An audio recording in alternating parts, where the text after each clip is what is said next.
కావచ్చు జనసేన పార్టీలు కలిసి అధికారంలోకి వచ్చి దాదాపుగా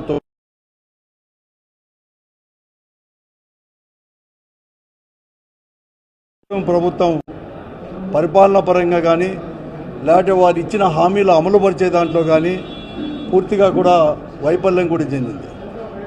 అంతేకాకుండా ఈ రాష్ట్రంలో వైఎస్ఆర్ కాంగ్రెస్ పార్టీ అధికారంలో ఉన్నా అధికారంలో లేకపోయినా ఒకటి మొట్టమొదటిగా జగన్మోహన్ రెడ్డి నాయకత్వంలో ఈ వైఎస్ఆర్ కాంగ్రెస్ పార్టీ స్థాపించిండేదే ప్రారంభించిండేదే రాజశేఖర రెడ్డి గారి యొక్క సిద్ధాంతాలు కానీ రాజశేఖర రెడ్డి గారి యొక్క వాళ్ళ దాంట్లో తీసుకొని ముందుకు పోవాలని చెప్పేసి ఈ రాష్ట్రంలో అధికారంలో ఉన్నా లేకపోయినా కూడా ఈ రాష్ట్ర అభివృద్ధి కోసం ఈ రాష్ట్ర ప్రజల సంక్షేమం కోసం మాత్రమే పాటుపడేదే వైఎస్ఆర్ కాంగ్రెస్ పార్టీ. ఏనాడు కూడా వైఎస్ఆర్ కాంగ్రెస్ పార్టీ కేవలం అధికారం కోసమో లేకుంటే ఇక్కడ మా శాసనసభలో లేకపోతే ముఖ్యమంత్రి కావాలని కాదు, ప్రజా సంక్షేమం కోసం తర్వాత ఈ రాష్ట్ర అభివృద్ధి కోసమే అనేది కూడా ఉంది. రెండు కూడా చూసాం. జగన్మోహన్ రెడ్డి గారి నాయకత్వంలో అధికారం తీసుకున్నప్పుడు చూసాం, అలాగే ప్రతిపక్ష పార్టీగా కూడా మేము చేసాం. వైఎస్ఆర్ కాంగ్రెస్ పార్టీ అన్నా జగన్మోహన్ అంటే కూడా ప్రజలకు అంటే ఆంధ్ర రాష్ట్ర ప్రజలకు అందరూ కూడా జగన్మోహన్ అంటే ఏమని కూడా తెలుసు. కూడా ఈరోజు అధికారం లేకపోయినా కూడా ఈ కూటమి ప్రభుత్వం ఏదైతే అధికారం రావడానికి ఏవైతే హామీలు ఇచ్చిందో ఆ హామీలు అమలుపరిచే దాంట్లో పూర్తిగా కూడా వైఫల్యం కూడా చెందింది. ఇది ఒకటే కాదు, శాంతి భద్రతలు మెయింటైన్ చేసే దాంట్లో కూడా పూర్తిగా కూడా వైఫల్యం చెందింది అని కూడా చెప్పక తప్పదు. ఎందుకంటే ఈ రాష్ట్రంలో శాంతిని కాపాడాల్సింది అధికారంలో ఉండే పార్టీ ప్రభుత్వం అన్నమాట. కానీ ప్రభుత్వమే పక్షపాత ధోరణిలో కేవలం ప్రతిపక్ష పార్టీలను అణిచివేయడమో లేకపోతే ప్రజల అభిప్రాయాలు అనేది కూడా బయటికి రాకుండా కూడా వారికి కావాల్సిన మీడియాను అడ్డం పెట్టుకొని అణిచివేసేదే ఒక పనిగా పెట్టుకొని కూడా ఈరోజు ఈ కూటమిలో ఉండే భాగస్వామ్య పార్టీలన్నీ కూడా ముందుకు పోతున్నాయి. వైఎస్ఆర్ కాంగ్రెస్ పార్టీ ఈ రాష్ట్ర అభివృద్ధి కోసము మరీ ముఖ్యంగా కూడా ప్రజలకు కూడా సంక్షేమం ఏదైతే ఇచ్చినారో అందించడానికి పెద్ద ఎత్తున పోరాటాలు చేయడానికి కూడా సిద్ధంగా కూడా ఉంది. అందుకోసమే అంతేకాదు ప్రతి ఒక్కరు కూడా భావిస్తున్నారు కూడా. అందుకోసమే ఈరోజు శైలజానాథ్ గారు కూడా మరీ ముఖ్యంగా కూడా ఈ రాష్ట్రంలో ప్రజా సంక్షేమం జరగాలన్నా ఈ రాష్ట్రం అభివృద్ధి కావాలంటే వైఎస్ఆర్ కాంగ్రెస్ పార్టీ జగన్మోహన్ రెడ్డి గారి యొక్క నాయకత్వం అనేది కూడా చాలా అవసరం అని చెప్పేసి భావించే ఈరోజు పార్టీలో కూడా చేయరు.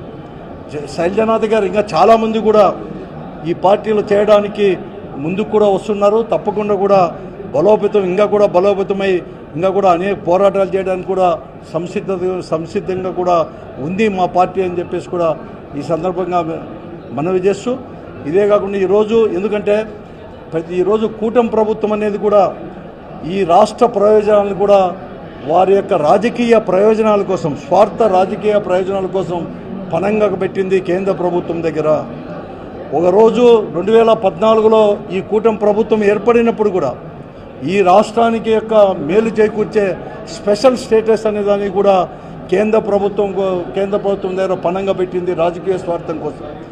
ఈరోజు కూడా పోలవరం ప్రాజెక్టు ఎందుకంటే జీవనాడి ఇది ఆంధ్రప్రదేశ్ కూడా, కానీ ఈరోజు పోలవరం ప్రాజెక్టు కూడా 425 మీటర్లకు ఉంటే ఈరోజు కేవలం 215 మీటర్లకే కుదించి అంటే 115 టీఎంసీలకే కుదించి 196 టీఎంసీకి బదులు 115 టీఎంసీ కుదించేదానికి కూడా కుట్ర కూడా జరుగుతుంది.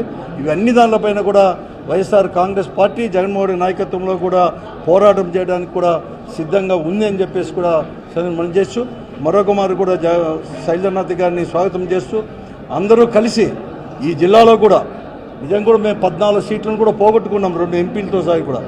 అయినా కూడా ఎక్కడ కానీ మేము ఎవరు కానీ అధైర్యపడలేదు, కార్యకర్త దగ్గర నుంచి నాయకుల వరకు కూడా. అందుకోసం నేను అందరికీ మనవి చేస్తున్నాను, కార్యకర్తలకు నాయకులకు, మేమందరూ కూడా చాలామంది పత్రికలో వస్తూ ఉంటుంది మా మధ్య అభిప్రాయ భేదాలు ఉన్నాయని, ఏమాత్రం కూడా లేదు. ఒకే ఒక లక్ష్యంతో నేను ముందు చెప్పినట్టుగా ఈ జిల్లా అభివృద్ధితో పాటు ఈ రాష్ట్ర అభివృద్ధి ఇవన్నీ కూడా చేసుకొని ఈ వైఎస్ఆర్ కాంగ్రెస్ పార్టీని బలోపేతం క్షేత్రస్థాయి నుంచే బలోపేతం చేయడానికి మేమందరూ కూడా కలిసికట్టుగా కూడా చేసి కృషి చేస్తామని చెప్పేసి కూడా తెలియజేస్తాం. నేను తెలుసు. ఇప్పుడు శైలజానాథ్ గారు చేరినారు, భవిష్యత్తులో ఎవరు చేరతారు అనేది కూడా తెలుసు. చాలామంది చేరతారు అని చెప్పినాను కదా, ఎవరు చేరతారని చెప్పలేదు. పర్టికులర్గా ఒక పేరు అవన్నీ ఏం లేదు, కానీ చాలామంది కూడా చేరతారు. కొత్త యువరక్తం కూడా వస్తుంది కూడా దానికి. మాట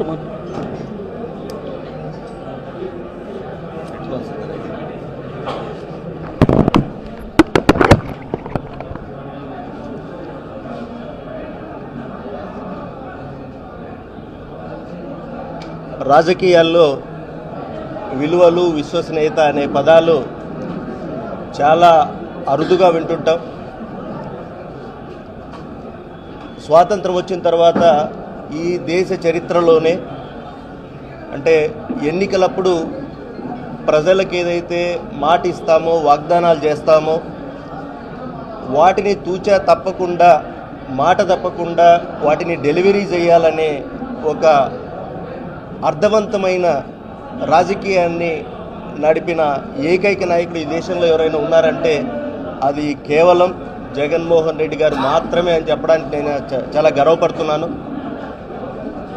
మీరు చూశారు, గత 5 ఏళ్లలో మా ప్రభుత్వం అధికారంలో ఉన్నప్పుడు ఏదైతే మేనిఫెస్టో అని చెప్పి ప్రజలకు వాగ్దానాలు ఇచ్చామో మరి ఆ మేనిఫెస్టోను అమలు చేస్తూ 5 సంవత్సరాలు కూడా అంటే ప్రమాణ స్వీకారం చేసిన మొదటి రోజు నుంచి చివరి రోజు వరకు కూడా 5 ఏళ్లలో ప్రతి కార్యకర్త దగ్గర నుంచి మరి ప్రజాప్రతినిధులు, లోకల్ సర్పంచులు, ఎంపీటీసీలు, జెడ్పీటీసీలు కావచ్చు, అట్లాగే ఎమ్మెల్యేలు, మంత్రులు, ముఖ్యమంత్రి వరకు కూడా ధైర్యంగా మేనిఫెస్టో చేతిలో పట్టుకొని మేము ఇవి చెప్పినాము, చేసినాము అని చెప్పి ఎమ్మెల్యేలు గడప గడపకు కూడా వెళ్ళి చెప్పిన సందర్భాన్ని మనమంతా చూసాం.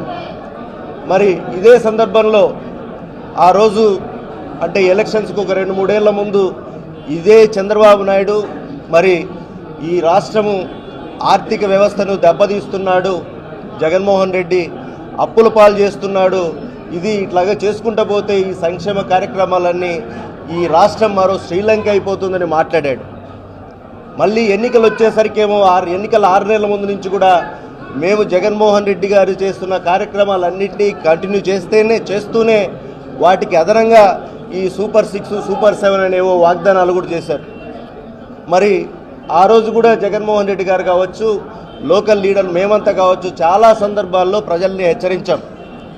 పొరపాటున మీరు చంద్రబాబు నాయుడు మాటలు నమ్మకండి, ఆల్రెడీ అతన్ని చూశారు, మాట మీద నిలబడ్డు, నీతి నిజాయితీ లేని మనిషి అయినా, విలువలు లేని మనిషి అని చాలా సందర్భాల్లో చెప్పాం.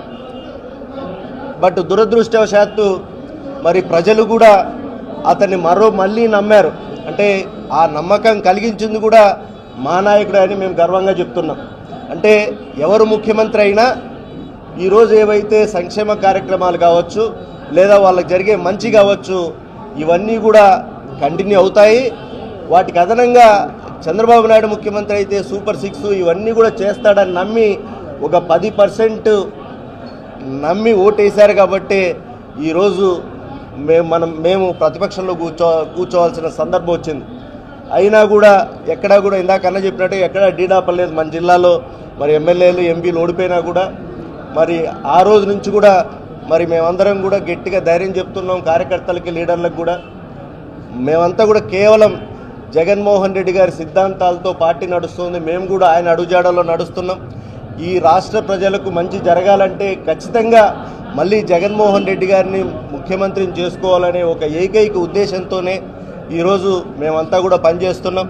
మరి ఈ పోరాటంలో భాగంగా చాలా రాజకీయ పార్టీల నుంచి ఈరోజు జగన్మోహన్ రెడ్డి గారి సిద్ధాంతాలను నమ్మి కావచ్చు, అట్లాగే మేము ప్రతిపక్షంలో ఈరోజు ఈ కూటమి ప్రభుత్వం చేయన పోరాటాలు చూసి కావచ్చు మరి మన పార్టీలోకి వస్తున్నారు. అందులో భాగంగా ఈరోజు మాజీ పిసిసి సభ్యులు శైలజానాథ్ అందరికీ తెలుసు అన్న, ఇక్కడ కూడా మరి కాంగ్రెస్లో 2 సార్లు ఎమ్మెల్యే చేశారు, మంత్రిగా చేశారు, సింగనమల నియోజకవర్గం నుంచి ప్రాతినిధ్యం వహించారు.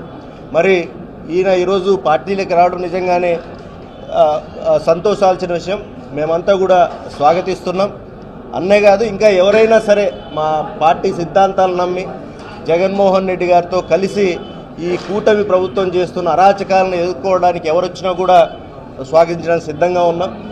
ఎట్టి పరిస్థితుల్లో ఎలక్షన్లు అయ్యే వరకు కూడా ఏ ఒక్క లీడర్కి కార్యకర్తకి ఇబ్బంది లేకుండా చూసుకొని అందరం కలిసి పోరాటం చేసి మళ్ళీ చెప్తున్నాను, ఈరోజు ఎవరో ఏదో అంటే ఇక్కడ ఎమ్మెల్యేలు మేము కావాలనో లేదంటే ఇంకోటి కాదు.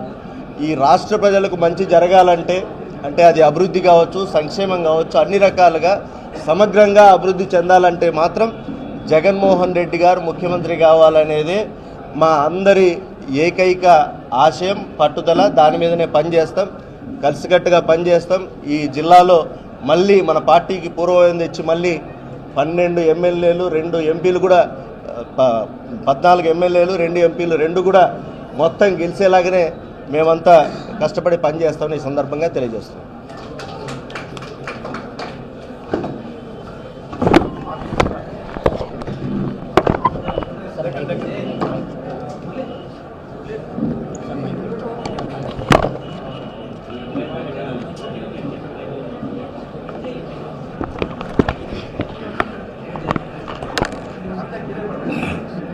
పెట్టుకోవాలా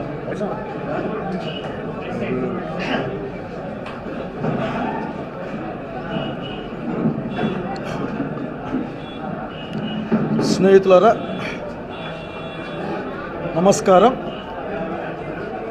ఇంత సాదరంగా ప్రేమపూర్వకంగా నన్ను అనంత వెంకటరామరెడ్డి గారి అధ్యక్షతన జిల్లా ఆఫీసులోకి ఆహ్వానించిన ప్రతి ఒక్క కార్యకర్తకు కూడా పేరు పేరున ధన్యవాదాలు తెలియజేస్తూ ఉన్నాను.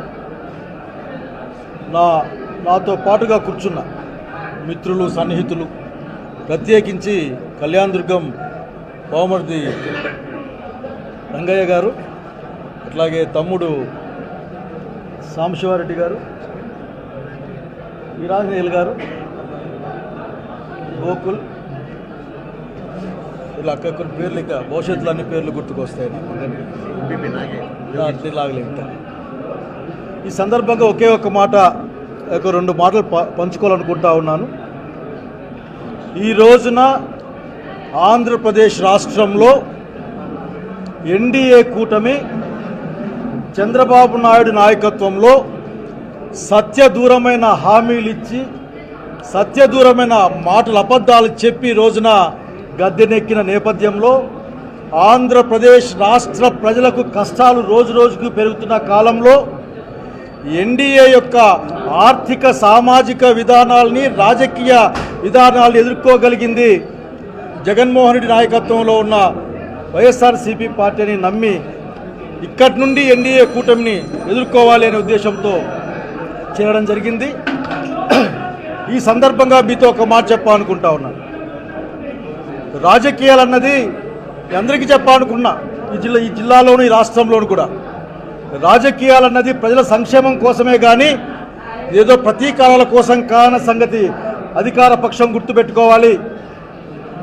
మిమ్మల్ని గెలిపించింది మీరు సూపర్ 6 అమలు చేస్తారని, సూపర్ 6 అమలు చేయలేని డబ్బులు లేవని మాట్లాడిన బాబు గారు, సీఎం గారు గౌరవంగా అడుగుతా ఉన్నాం మిమ్మల్ని, మాట ఇచ్చేటప్పుడు మీకు ఆ మాత్రం గుర్తు లేదా?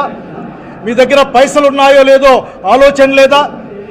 ఆలోచన లేకుండా మీరు మాట ఇచ్చింటే మమ్మల్ని మాయ చేద్దామని, మోసం చేద్దామని, ఒకవేళ ఇప్పుడు చేయకూడదు అనుకుంటే మీరు మాకు చేయకూడదనే కోరిక ఉన్న వాళ్ళు తప్ప ఇంకోటి కాదని నేను బలంగా నమ్ముతా ఉన్నా.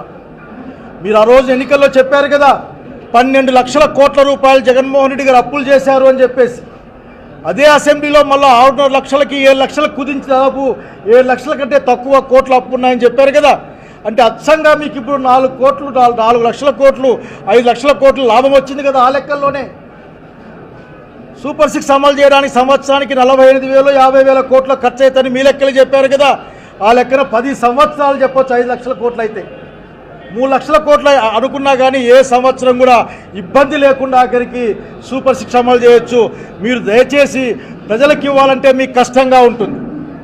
కేవలం పేరు ప్రఖ్యాతులకి, ఫోటోల కోసం మాత్రం మీరు కార్యక్రమాలు చేస్తారు. అట్లా కాకుండా తక్షణం సూపర్ 6ని అమలు చేయాలి. మన ఎవరో మాట్లాడుతూ ఉన్నారు, క్షమాపణలు గిమాపణలు ఇక్కడ పనిచేయవు. ప్రజలకు ఏం మాట ఇచ్చారో పాలకుడిగా ఆ పని చేసి తీరాలి. తక్షణం సూపర్ 6 అమలు చేయమని డిమాండ్ చేస్తూ ఉన్నాం. ఒక్క రంగం కాదు, అన్ని రంగాల్లో ఈ రోజున వెనుకబాటుతనం. ఈ 7-8 నెలల తర్వాత కూడా ఈ రాష్ట్రంలో మీరు చేసిన పని ఒక్కటి కూడా లేదు, ఒక్కటి కూడా కనపడడం లేదు. ఈరోజు కూడా విశాఖ ఉక్కు ఫ్యాక్టరీని దొడ్డిదారిన ప్రైవేటైజేషన్ తప్ప ఇంకోటి కనపడలే ఇక్కడ. ఆ రోజు జగన్మోహన్ రెడ్డి గారి పరిపాలనలో ఉన్నప్పుడు విశాఖ ఉక్కు ప్రైవేటీకరణ చేయరాదని అసెంబ్లీలో తీర్మానం చేయడానికి కారణానే ఇంతవరకు ఆగిన సంగతి ఇక్కడ గుర్తు చేస్తూ ఉన్నాం. కనుక సత్యదూరంగా అబద్ధాలతో ఎంతో కాలం జీవితాన్ని తీసుకెళ్ళలేరు. శాంతి భద్రతల గురించి తక్కువ మాట్లాడుకుంటే చాలా బాగుంటుంది అనుకుంటా ఉన్నాయి. నాగరికి నేను ఒక్కటే ఒకటి అందరినీ కోరుకున్న మాట ఒక్కటే, పరిపాలన కోసం ప్రభుత్వాలు ఉంటాయి. పరిపాలన అంటే ప్రజల సంక్షేమం, అట్లాగే సంఘంలో శాంతి, అట్లాగే అందరూ కూడా ధైర్యంగా బతికే ఒక రోజు ఉంటాయి తప్ప భయపడుతూ ఉండే కాలాన్ని తెచ్చే మీ ప్రయత్నం మంచిదిగా అని చెప్తున్నాం. ఎదుర్కోవడానికి వైఎస్ఆర్సీపీ కార్యకర్తల సహకారంతో వాళ్ళతో కలిసి ఖచ్చితంగా మీ విధానాలు ఎండగడతామని తెలియజేస్తూ ఉన్నాం. అట్లాగే ఇంకొక కారణం వల్ల కూడా ఈ కార్యక్రమంలో నేను చేయడం జరిగింది. ఈరోజు ఆంధ్రప్రదేశ్ రాష్ట్రంలో ప్రజల కోసం మాట్లాడాలి. ఈరోజు ఎవరు మాట్లాడినా మెడికల్ కాలేజ్ చూసాం కళ్ళు ఎదురుగా. ఆ రోజున అనంతపురంలో ప్రైవేట్ మెడికల్ కాలేజీగా అంటే ఒక సహకార సంఘం అటువంటి ఒక సంఘం కాలేజీగా మారే కాలేజీని ట్రస్ట్ కాలేజీగా అనంత వెంకటరామరెడ్డి గారు ఆ రోజున మేమంతా ఉన్నాం. అట్లాగే వామపక్షాలంతా కలిపి దాన్ని గవర్నమెంట్లో పెడితే ఈ రోజున మన పిల్లలు చదువుకుంటా ఉన్నారు, బీదా బిక్కిపోయి వైద్యం చేసుకుంటా ఉన్నారు. అట్లా ప్రతి జిల్లాలో ఒక ప్రభుత్వ మెడికల్ కాలేజ్ ఉంటే బీదా బిక్కికి మంచి వైద్యం వస్తుంది, పిల్లలకు చదువులు వస్తాయి. ఎస్సీ ఎస్టీ బీసీ అలాగే పేదలకి ఫీజులు ఎక్కువ లేకుండా చదువు వస్తుంది స్కాలర్షిప్లతో కలిపి. ఆ మాత్రం తెలివితేటలు లేవా? ద్రోహం ఉంది మీ దగ్గర. ఎవరు కూడా భారతదేశంలో మెడికల్ కాలేజ్ సీట్లు మాకు వద్దు, కాలేజీలు మాకు వద్దని రాసిన ఏకైక ముఖ్యమంత్రిగా మీరున్నారు. గమనించండి, ప్రజల పక్షాన సిద్ధంగా ఉన్నాం. మా విద్యార్థి విభాగం నుంచి కూడా మీరు చేయలేరు, ఆఖరికి సాధ్యం కాదు. పులివెందులకు వెళ్ళండి, మెడికల్ కాలేజ్ చూడండి, పూర్తి అయిపోయింది. ఒక 10 కోట్లో 20 కోట్లో ఖర్చు పెట్టలేని అధమ స్థానంలో మీరు ఉన్నారని అడుగుతా ఉన్నాం. అల్లూరు సీతారామరాజు మెడికల్ కాలేజ్ ఉంది, అది కూడా పూర్తిగా వచ్చింది. గిరిజన ప్రాంతంలో ఒక మెడికల్ కాలేజ్ గవర్నమెంట్లో ఉంటే గిరిజన బిడ్డలు డాక్టర్లు అవుతారు. అక్కడ ఉన్న పేద గిరిజనులకి వైద్యం అందుతుంది. కనుక ఇటువంటి సత్సంకల్పాన్ని మీరు నాశనం చేసి పబ్లిక్ ప్రైవేట్ పార్ట్నర్షిప్ కింద మీరు ప్రైవేట్ వాళ్ళకి అప్పగిచ్చే కార్యక్రమం చేసి దాన్ని వ్యతిరేకిస్తూ ఉన్నాం. మేము విశాఖ ఉక్కు ఫ్యాక్టరీ ప్రైవేటీకరణని వ్యతిరేకిస్తూ ఉన్నాం. పోలవరం ఎత్తు తగ్గించి రాయలసీమకు జరిగే అన్యాయాన్ని గుర్తుపెట్టుకుని ఆఖరికి మీ నడవడిక మంచిది కాదు. మీ యొక్క కుట్రలు కుతంత్రాలను ఎదుర్కోవడానికి మేము పనిచేయాల్సి సిద్ధంగా తెలియజేస్తూ ఉన్నాం. అనంతపురం జిల్లా ఆ రోజున ప్రాజెక్ట్ అనంత అని అన్ని పార్టీలతో ఏర్పాటు చేశాం. నేను కోరుతా ఉన్నా ఈ రోజున ఆ పేరు కాకుంటే ఇంకొక పేరు, ఈ జిల్లా సమగ్ర అభివృద్ధి కోసం ఒక ప్రణాళిక చేయాల్సిందిగా ఇక్కడ ఉన్న అధికార పక్షాన్ని కోరుతా ఉన్నా. అంతేగాని ఇంకొక హుంకరింపులకో బెదిరింపులకో మాత్రం ఉండకూడదనే విజ్ఞప్తిని మేము ముందుంచుతా ఉన్నా. నేను స్నేహితులారా, ఈ రాష్ట్ర ప్రజల అభ్యున్నతి కోసం, ఈ రాష్ట్ర అభివృద్ధి కోసం, రాయలసీమ కష్టాలు రాయలసీమ అభివృద్ధి కోసం, అట్లాగే అనంతపురం జిల్లా నా నియోజకవర్గం సింగనమల అన్ని స్థాయిల్లో కూడా అభివృద్ధికి అట్లాగే వికాసానికి అందరితో కలిసి పనిచేస్తానని ఈరోజు నన్ను సాదరంగా ప్రేమగా ఆహ్వానించిన ప్రతి ఒక్కరికి కూడా పేరు పేరు నేను ధన్యవాదాలని తెలియజేస్తా ఉన్నా. మీ నమ్మకాన్ని నిలబెట్టుకుంటాయని, ఈరోజు అశేషంగా తరలి వచ్చిన కార్యకర్తల నమ్మకాన్ని ధైర్యాన్ని కాపాడుతాయని నేను తెలియజేసుకుంటూ నమస్కారం.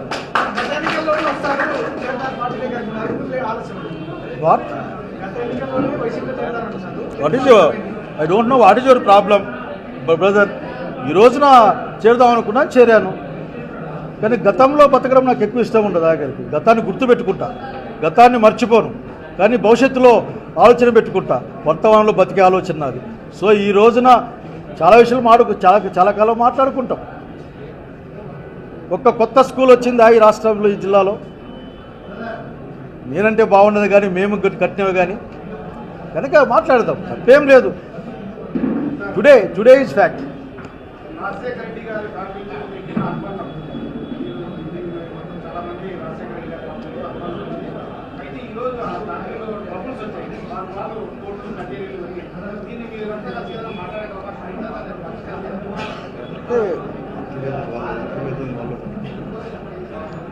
ఇందులో ఒక్క విషయం, రాజశేఖర రెడ్డి గారి పట్ల మాకు ఆరాధనా భావం ఉంది. నాయకుడి కంటే పై మెట్లు పెట్టి చూశాం. రాజశేఖర రెడ్డి గారి కుటుంబం బాగుండాలి. అంటే విజయమ్మ గారు ఇంకా యాక్టివ్గానే ఉన్నారు. విజయమ్మ గారి నాయకత్వం తీసుకోవాలి.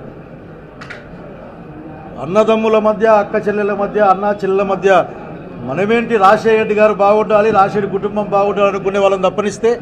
కానీ ఇప్పటికైనా ఒక మాట చెప్పాలనుకున్నా, ఇటువంటి పరిణామాలు రాజశేఖర రెడ్డి అభిమానులకు, రాజకీయ పార్టీలకు అతీతంగా బాధపడతా ఉన్నాం. వీటి ఎక్కడో ఒకసారి ముగించుకుంటే బాగుంటుందని కోరుకుంటా ఉన్నాం.